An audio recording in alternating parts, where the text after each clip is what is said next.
but we have done now more recently studies with humans clinical studies where we recruit people who are chronic users of different products. So we've had studies with vaping, with vapors, chronic tobacco smokers versus chronic e-cigarette users. More recently, chronic cannabis smokers and chronic THC edibles users. We bring them in, we don't expose them to anything, we just bring them in and we measure vascular function. And so we're looking at a sort of a long-term baseline chronic health of the blood vessels. And what we find is that chronic tobacco smokers, chronic e-cigarette users, chronic cannabis smokers, all of these groups have impaired vascular function. It's been known for years that the tobacco smokers did, but we're showing that the vapors and the cannabis smokers have the same effect. Welcome to High Five with Dr. Igor Grant, Distinguished Professor of Psychiatry and Director of the Center for Medicinal Cannabis Research at UC San Diego. Each episode will take you on a fascinating journey into the evolving world of medicinal cannabis, as Dr. Grant poses 5 thought-provoking questions to his guest, uncovering their personal journey and unique contributions to the field. Now, here's your host, Dr. Igor Grant. Today, our focus is going to be on cardiovascular effects, and I'm very pleased to welcome to the podcast Dr. Matt Springer, who is professor in the Division of Cardiology at UC San Francisco, where he studies potential therapies for cardiovascular disease and how cardiovascular health is impacted by smoking or vaping of tobacco or cannabis products, or by secondhand exposure. His studies include projects both in humans and in rodents. So, Matt, welcome to the podcast. Thank you for joining us. Thank you. I'm happy to be here. Before we start, could you say a few more words about your own background, how you became interested in studying the adverse effects of tobacco, marijuana, and e-cigarettes on cardiovascular function? Sure. It's been a bit of a convoluted path. I actually have a very basic research background. So I'm not an MD, I'm a PhD. I didn't go to med school. Everything I know about vascular biology is sort of learned through the back door, and so I started my career doing entirely basic research and then got into translational research in the 90s. I was interested in gene therapy just getting started. And it's sort of a coincidental, the gene therapy attempts we were trying to do this is when I was a postdoc, were centered on muscle, delivering proteins to the muscle. And we weren't getting enough into the bloodstream, so I decided to try to deliver angiogenic factors, genes to the muscle. And that totally flipped, and I turned into an angiogenesis person. And so that's how I got involved in the vascular biology. And when I took my faculty position, I was not planning on following up on the large vessels. I had always been capillaries, but a series of good coincidences, an excellent postdoc came in who really knew vascular biology of the large vessels well. And he worked out a way to measure endothelial function, we'll talk about that later, in a clinically relevant way in rats. And so we decided to use that to try to visualize changes in the vascular system when rats were exposed to tobacco smoke, because UCSF has a very well-regarded tobacco control center. And so that would have been basically it. We were able to show that brief exposures to smoke in rats led to a decline in endothelial function very, very rapidly. And then just kind of a funny story. I actually got interested in the marijuana part, the cannabis part, got interested in the cannabis part at a Paul McCartney concert. And I like to tell this story at seminars because it's one of those interesting career-changing moments. But at Paul McCartney concert a number of years ago, outdoor stadium, in the middle of the concert, lots of people started smoking. And I was really surprised because I knew that people in San Francisco would not tolerate the person next to them smoking. But when I realized, no, it's actually pot, which makes sense because it's a Paul McCartney concert. I like to tell the story. McCartney actually stopped in the middle of the concert. He did this. He said, "Something in the air, must be San Francisco." So, it was amusing, but I was really struck by the idea that people who would not want to be exposed to tobacco smoke were assuming that the smoke from joints was fine. And I was a little surprised about that because it seemed like, well, they're all burning plant smoke, right? And so that got me interested in asking this question, are they really the same when it comes to affecting cardiovascular health, or is cannabis better somehow? And because we had the rat system up and running, we figured we were probably maybe the only people on the planet who were set up to do exactly that, ask that question. And so we did. And so we showed that marijuana smoke had the same effect on blood vessels in rats. And that just sort of opened the door to everything else. Okay, vaping and secondhand exposure, active smoking models. So it really sort of blossomed from that point on. Well, great.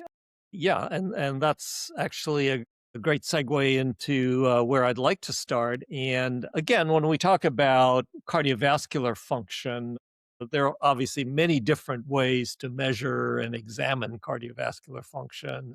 For example, you could look at atherosclerosis, you could look at heart disease, high blood pressure, and so forth. Now, your studies, as you alluded to a moment ago, have focused on an indicator, which is endothelial function. So maybe we could begin by saying, what is the endothelium? Where do you find it? And why is the focus on endothelium particularly pertinent? Right. So the endothelium is what lines the inner surface of all of the blood vessels, from the largest arteries to the smallest capillaries. The face that actually contacts the blood is endothelium. It's composed of a single layer of endothelial cells. And this is not just a physical barrier, it determines what gets out of the blood into the rest of the body, but the endothelial cells themselves have important functions for vascular function. And so actually, I pulled out a microscope picture that I took decades ago because I figured it would be interesting for people to see. It's also kind of pretty. So this is a picture, fluorescence micrograph that I took, confocal, number of years ago, of an arteriole, a small artery in rats in a tissue section, actually in mice. The red stain is the endothelial cells, and you can see the outlines of the cells are stained in red. And the green stain is smooth muscle. So there are smooth muscle cells surrounding the endothelial tube, if you will. And you see how they're wrapped around, right? And so what happens is when the arteries are a particular diameter, they're going to want to hold that diameter to control blood pressure, but they really want to expand. And this is sort of counterintuitive. For a vessel to expand is not an active process, it's a relaxation. And a great way to explain why, and I always do this, is if you take a piece of paper and you roll it up, you end up with a tube that wants to be bigger than it is, right? And so those smooth muscle cells are like my fingers. And if the endothelial cells send the appropriate signal to the smooth muscle cells, the smooth muscle relaxes and the vessel dilates. And this is actually really important because when tissues need more blood and the blood is trying to get through this small tube, the endothelial cells are what sense that.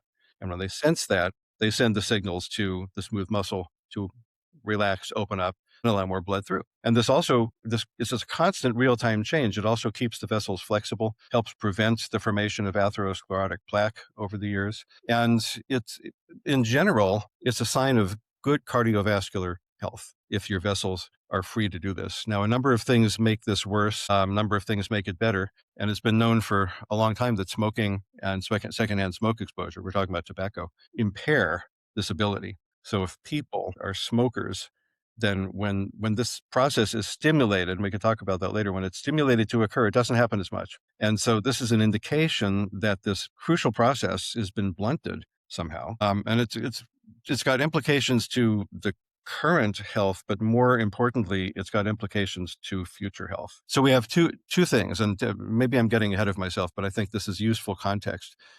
Two aspects of the decline in vascular function are that, first of all, if you expose a person or a rodent to smoke, this happens right away, that the ability to dilate stops or it goes down considerably, and it's temporary. But for a chronic smoker or for someone exposed frequently to secondhand smoke, their vessels are always impaired. So even if they haven't smoked recently, haven't been exposed to secondhand smoke recently, you do the tests, you try to stimulate the vessels to expand when they should, and they're impaired. So this is considered a window into future cardiovascular risk, and this is important. This inability to dilate as much is not itself a cardiovascular disease, but it's an indication of future cardiovascular disease. So it's important. So the endothelial cells aren't just a lining, they are a very active part of this complicated physiologic system. That's right. A lot of signals going back and forth. And to the extent, I'm just paraphrasing what you said, to the extent that these cells become injured and unhappy, then they're not performing their functions the same way. The vessels may become stiffer. et cetera, or less likely to be compliant, if you will. Yeah. Is that fair to say? It is, yeah, and there are ways to test this in the clinic. It's called, the process is flow-mediated dilation, because when there's more flow, the vessel dilates, okay? Right. So we call that flow-mediated dilation, or FMD, and we can measure FMD in the clinic in people by putting a blood pressure cuff on the arm, the forearm, and completely cutting off the circulation to the hand for 5 minutes, and then releasing. And there's a rush of blood through the vessel when you do that. And if you use ultrasound to measure the diameter of the brachial artery before and after that process, you'll see that afterwards the brachial artery is bigger.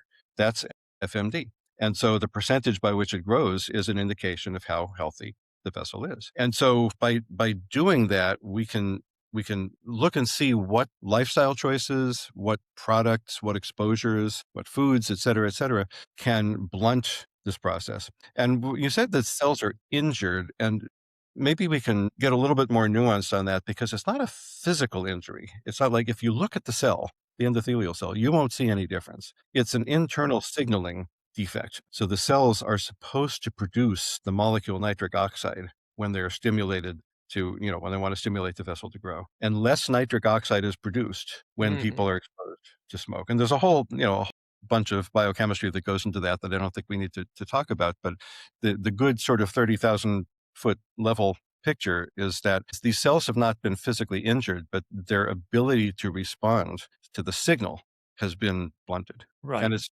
temporary, transient. Kind of some of the internal mechanisms have been affected. That's right. Right. Yeah.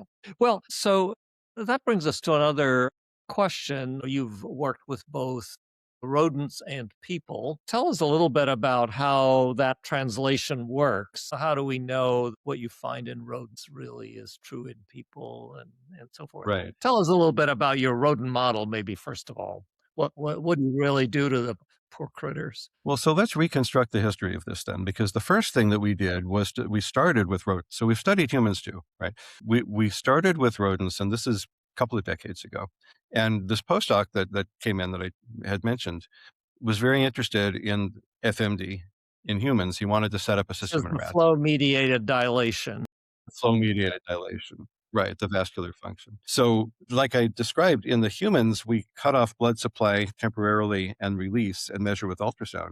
And he figured out a way to cut off blood supply temporarily to the leg of a rat and release it. And we use micro ultrasound, very high resolution ultrasound, to measure changes in the diameter of the femoral artery in the leg. And that worked remarkably well. And he did a tour de force study showing that, any way you sliced it, this process was behaving just like what we see in humans. It was a remarkably good model for that. And so this was the logic. We know that humans, the FMD is blunted, paired by smoke. And we exposed the rats to tobacco smoke, and the same thing happened. The FMD was blunted. So a single exposure, and it turned out even 1 minute, this is an acute effect, even 1 minute of exposure to initially a secondhand smoke model, smoke from the burning tip of a cigarette, was enough to blunt this process. And this was smoke at real world levels. So we're not, some people, when they do smoke studies, they really smoke out the rats and, unrealistically high, unrealistically long. We were careful when we started, we were modeling secondhand smoke exposure. And so we were exposing them to levels comparable to what you would get in a restaurant that allows smoking, real world levels. Just a minute of exposure was enough to blunt this. So we have the beginning of a chain showing us how good of a process this is. We know we're looking at similar process in humans and rats, and we see similar effects of smoke. So it is pretty good. And then when we started to think about the marijuana, and I tend to say marijuana a lot, marijuana, cannabis, we started to think about doing these exposures. This was 2010 when we made that decision. It was a while ago. And the states were just starting to decriminalize recreational use at the time. So it was a remarkably good time to be doing this. And so we showed first that we had to get all the approvals, DEA and et cetera, et cetera. It's many hoops to go through, but it's much easier to get approval to study cannabis if you're going to expose rats than if you're going to expose people, right? So we didn't go through the same trials and tribulations that many of our colleagues had gone through for years. So we figured out how to basically recapitulate our secondhand smoke tobacco system with the marijuana. This was research marijuana through National Institute of Drug Abuse from the University of Mississippi. And there are some caveats associated with that. So we can discuss that in a minute.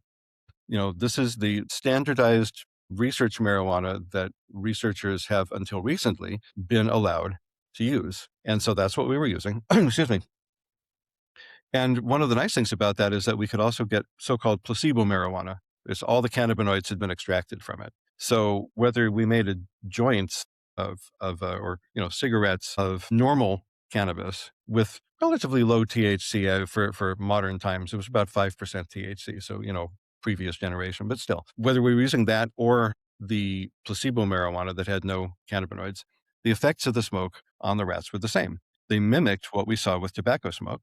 This makes sense because tobacco smoke doesn't have THC. So we could see that smoke, regardless of whether it had THC or nicotine or neither, was having this same effect. And really the only difference was that in the marijuana smoke was having a longer effect than the tobacco smoke did.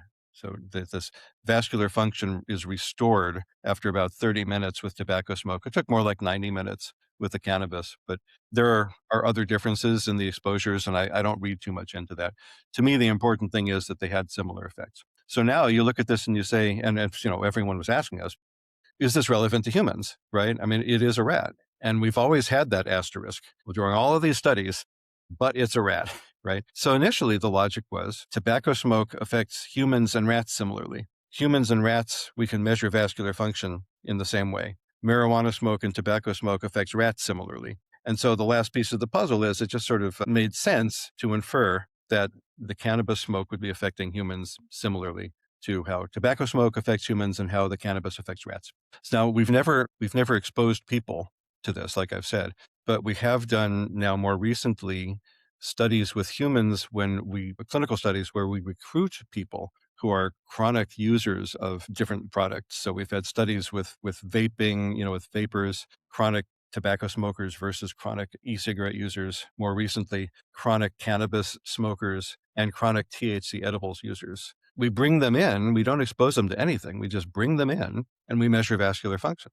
And so we're looking at a sort of a long-term baseline chronic health of the blood vessels. And what we find is that chronic tobacco smokers, chronic e-cigarette users, chronic cannabis smokers, all of these groups have impaired vascular function. It's been known for years that the tobacco smokers did, but we're showing that the vapors and the cannabis smokers have the same effect. Now, we also did THC edible group, which is a little, unusual if you think about it, because we're going into this assuming that this is a smoke effect, right? A smoke or aerosol effect, something you've inhaled, something you're not supposed to inhale. So why are we going to do THC? In one sense, it's a negative control.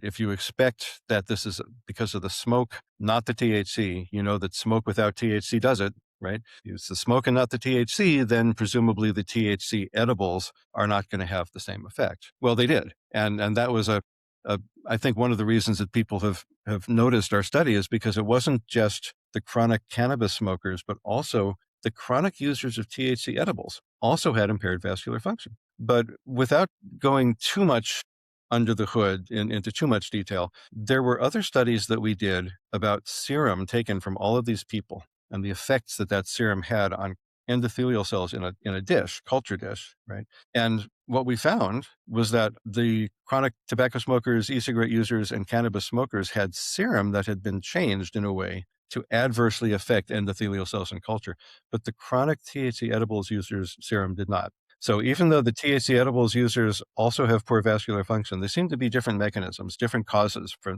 the people who are inhaling and the people who are ingesting THC. But I'll tell you, it's from a scientific standpoint, that was a fascinating discovery. From a public health messaging standpoint, it was very, very frustrating because you want your public health messaging to be one short sentence, right? Don't smoke anything, right? Breathe clean air. And this really screwed it up because now you don't get a good public health message if you have to keep explaining and qualifying and say, well, this happens too, but for different reasons. But it is what it is, right? Left with is a situation where people are seeing this and we just do our best to explain there are two different processes at work here. Okay, so just as a recap, then, first of all, both tobacco smoke and marijuana smoke impair endothelial function, right? Okay. And then the question remains, well, what is it about the smoke? Is it specific chemicals like THC in the case of marijuana or nicotine or whatever? Or is it other parts of inhaling combusted vegetable matter? And can you just say more about that? Is it the combusted vegetable matter that's a kind of causative, do you think? Is it particles, particulate matter? What is it? Well, I think all of the above. I mean, when you burn vegetable material, like you were saying, and not just vegetable, when you burn anything, excuse me. So burning plants, you get smoke that is almost entirely the same, regardless of what plant it came from. And they've done studies, they've looked at marijuana smoke and tobacco smoke, both mainstream and secondhand. And actually, let me pull back and define something. So secondhand smoke is the smoke that you breathe if you're not the smoker, right? The smoke that you breathe through a cigarette is called mainstream smoke, okay? Mhm. And then you exhale it. The smoke that comes off the burning tip of the cigarette is called side stream smoke. And actually, secondhand smoke is a mixture of mostly side stream smoke and some exhaled mainstream smoke. So we use the side stream smoke, everyone does. We use the side stream smoke as a model to reflect secondhand smoke. So exposure, inhalation of any kind of smoke is going to be bad. And in the study that I mentioned a minute ago, the comparison of mainstream smoke between the two types and secondhand smoke or side stream smoke between the two, under different generation conditions. There's tables and tables and tables of chemicals that were analyzed. And what you see essentially is that if it's in one, it's in the other, with the exception of nicotine and related compounds and cannabinoids, and the related compounds there and terpenes in the cannabis. But the vast majority of chemicals, including a lot of bad stuff, are the same regardless of what was burned. And so if you think about it, smoke from smoking, smoke from barbecue fires, from campfires, particulate air pollution, wildfire smoke, all of these things, they are suspensions of fine and ultrafine particles that are known to have adverse cardiovascular effects and also noxious gases. You're breathing in, like I like to say, you're breathing in a whole chemistry lab full of stuff when you inhale any kind of smoke. So the question, what is it? Is it something in the smoke? This is actually brings up two interesting points. So the first point is science. The second point is just something that I'd like to convince people of. The science part of it is that we did an interesting study, actually, back in rats, trying to figure out what was the crucial ingredient in all of these things, right?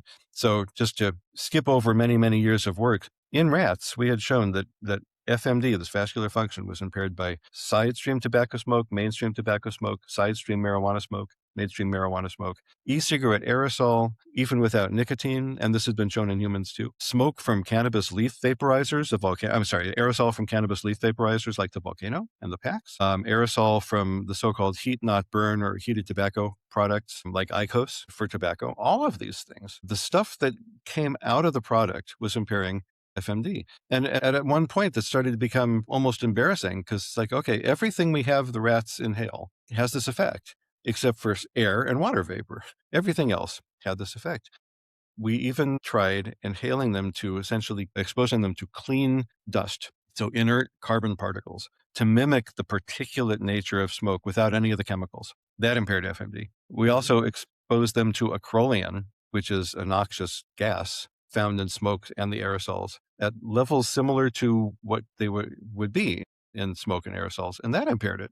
And so it was like, okay, wait a minute, there's no overlap between all these things. What's going on? And that's what keyed us into the concept that it's probably not what they are inhaling that's important here. It's the fact that they are inhaling something that they're not supposed to be.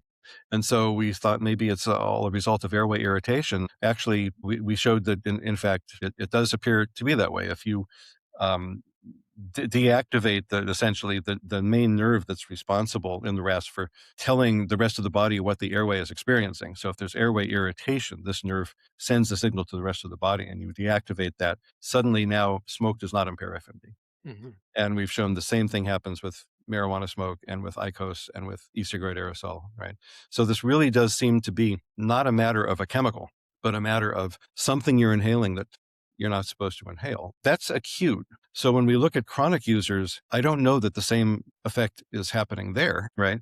But it's still the case that humans, and we're not the only people to show this, other people have shown it too, humans who are chronic tobacco smokers and chronic e-cigarette users and chronic cannabis smokers, they all have this effect too, even though the e-cigarette aerosol doesn't have a lot of the chemicals that the smoke does. So it might be something similar. So that's the science in it. And then the thing that I like to try to convince people of is I wish that we could banish this term cannabis use because it doesn't really mean anything. Cannabis is a plant. It's not THC. So cannabis is a plant. If you smoke cannabis, you're smoking a plant. You're burning a plant. If you eat THC, people call that cannabis, but I mean, it's not, it's fundamentally different from taking a whole plant and taking what happens when you burn it, et cetera. And so when you look at studies in the past and you say, okay, certain things correlate with cannabis use, and you say, well, are some of these people smokers and some of them are eating THC or taking it in other ways? I mean, how is this being done? And a lot of the studies, they don't even specify,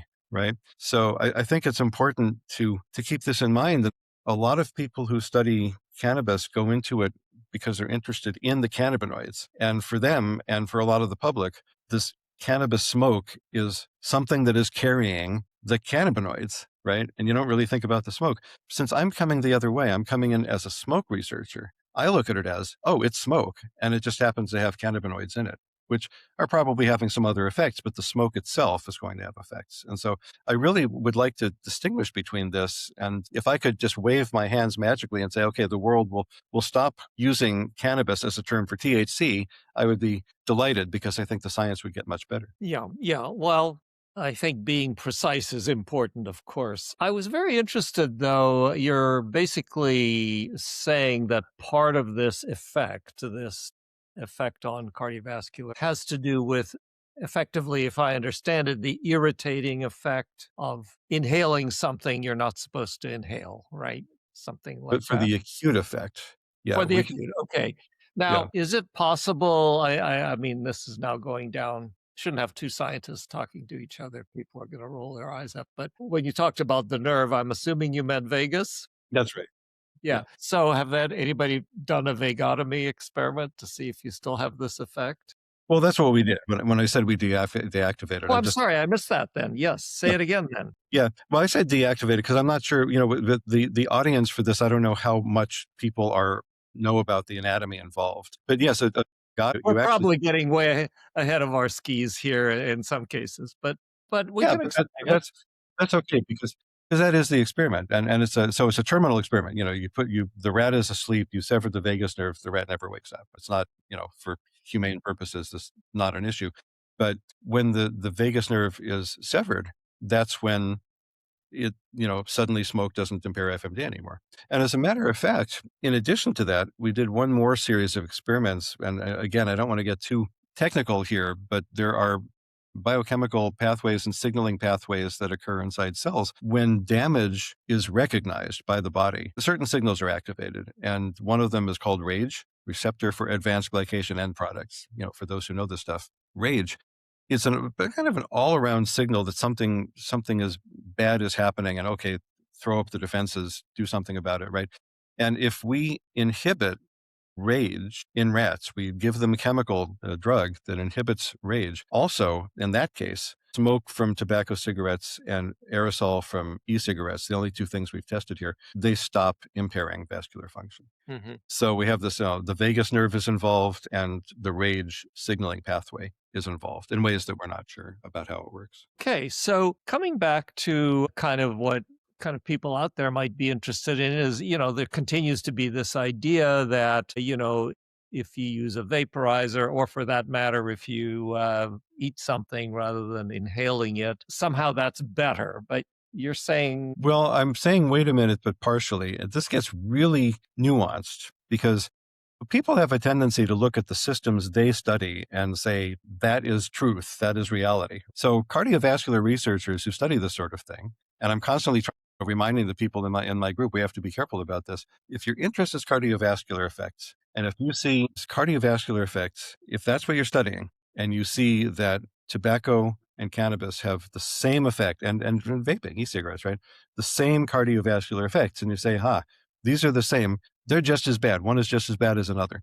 But that's just for the cardiovascular effects, right? That doesn't, it's not relevant to cancer, pulmonary diseases, things like that. And so I tend to be very careful about that. When we first, our initial marijuana smoke results at a conference got a lot of press coverage, and some of the headlines were just bonkers. And the ones, it's like, we had shown that the effect lasts 3 times longer for the cannabis smoke than for the tobacco smoke. There are headlines coming out saying UCSF researchers show that marijuana is 3 times worse for you than tobacco. I say, oh no, that's not, you can't make a generalized statement like that at all. And so when it comes to smoke, whether it's tobacco smoke or cannabis smoke, I do view that as smoke is smoke. I don't see any rationale for the idea that inhaling a certain amount of smoke from one versus the other is not going to have similar adverse effects. E-cigarettes is a little bit different, and I know this is a cannabis forum, but with the e-cigarettes, it is certainly true that there's a lot of stuff in smoke that's not there. And so I would say the same thing for cannabis leaf vaporizers, right?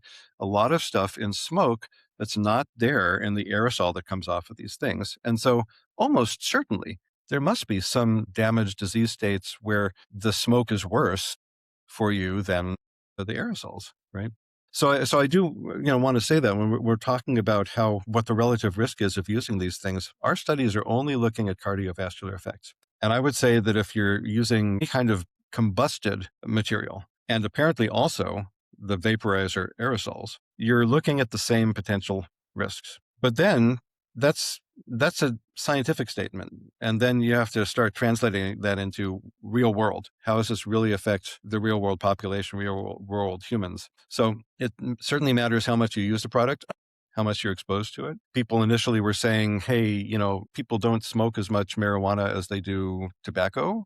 These tobacco chain smokers, they don't smoke the joints as much. And so even if the smoke is bad, maybe that's not creating effects for them, which is true. But I counter that with exposure to secondhand smoke is going to be exposure to secondhand smoke, regardless of where it's coming from. So the public, basically the take home message for the public, I think, is that there are risks involved, and it depends how much you use or are exposed. Mhm. Moderation is the key.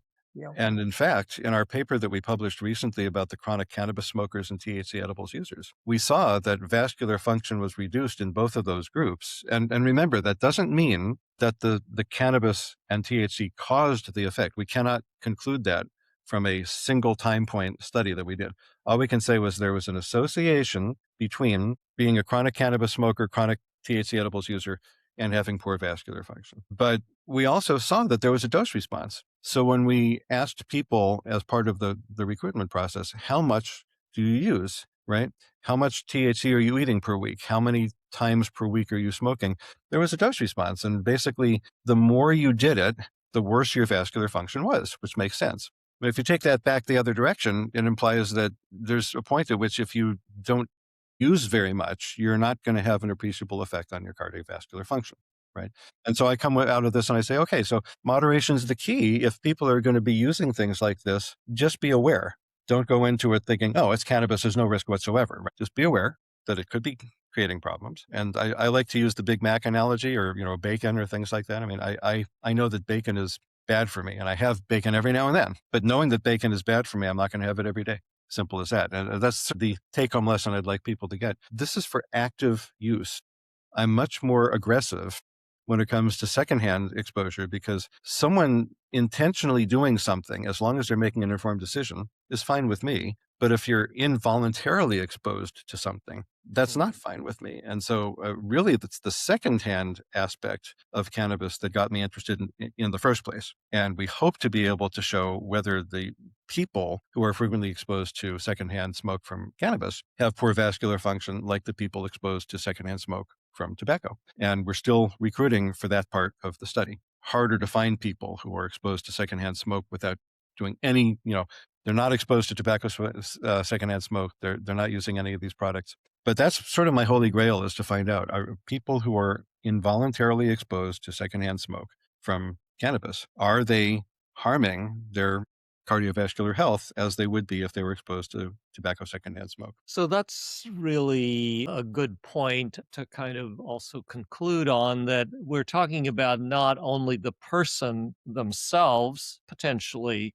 injuring themselves, but the people around them if they're expelling smoke and there's this side stream. So would it be too big a leap to say that parents who like to use marijuana, let's say, ought to be doing edibles and not smoking if they have children, for example, in the house who might be affected by the secondhand smoke or the side stream smoke? Yeah, that's a really good point. Is like, when it comes to the health of the user, even if they're having some potentially harmful effects from the edibles of the THC, you don't have secondhand edible THC, right?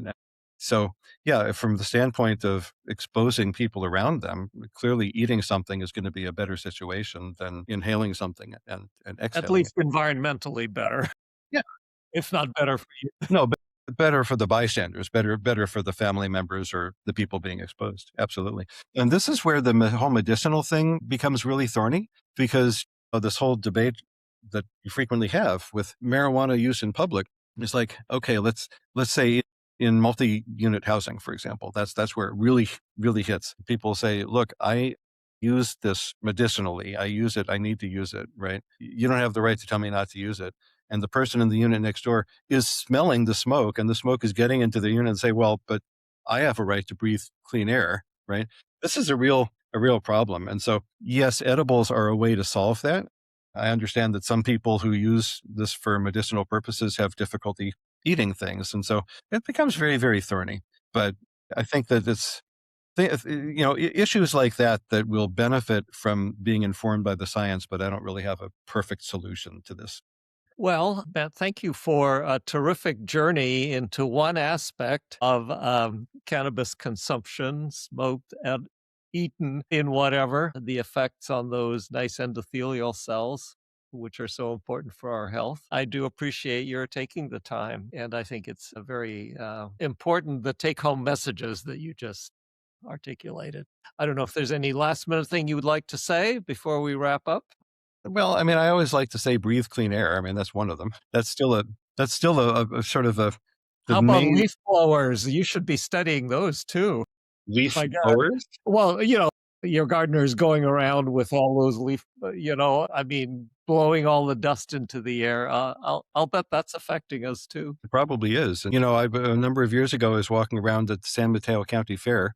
There's barbecues set up everywhere, grills and things like that. There was so much smoke in the air. And I was walking around thinking, oh, gee whiz, this is really not good. And I would try to avoid where the smoke was coming, then the wind would change. But yeah, I think you should be aware of this. Anyway, thank you so much. Appreciate your sharing some insights into your work. Yeah, I appreciate being here. Thanks for having me. If you like this podcast, please subscribe so you don't miss future episodes. For more information on the Center for Medicinal Cannabis Research at UC San Diego, please find us on social media, including Twitter/X, Instagram, LinkedIn, and other social media platforms, or visit our website at cmcr.ucsd.edu. Thanks for listening.